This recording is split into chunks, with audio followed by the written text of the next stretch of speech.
Welcome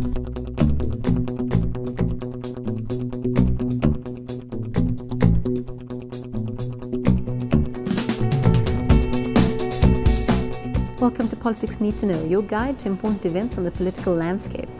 13 South African troops were killed in the Central African Republic at the weekend, and South Africans have yet to get a clear answer as to why they were put in harm's way. Questions have now been raised about South Africa's role in the country.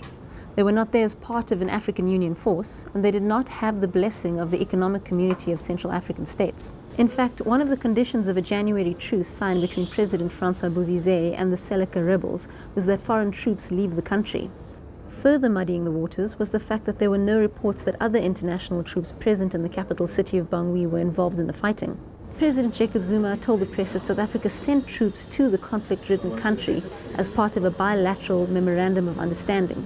The soldiers were apparently there to help train members of the Republican Army, and Defense Force officials say that they were merely defending a military base.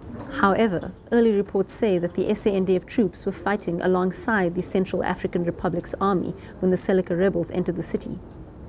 The Democratic Alliance has called for a full inquiry into the incident. In other news, there were renewed calls at the weekend for the sacking of Communications Minister Dina Pule after allegations emerged that her boyfriend Posane Mcebisa appointed family and friends to key organizations under her department. Allegations made at the weekend implied that he saw the communications portfolio as a personal fiefdom and used his relationship with Pule to dish out jobs to pals. One of the allegations made was that he offered his friend Gugu Duda her choice. She could be CFO at either Postbank, the SABC, or the South African Postal Service. It was also alleged that Pule had recommended his cousin Lulama Makgoba for the post of SABC Chief Executive. When asked about it, Pule said that she had considered Makgoba's skills and experience and hadn't asked for a list of relatives. With the latest allegations following just shortly after the entire board of the SABC quit, the communications department and Pule's political career could go up in flames at any moment.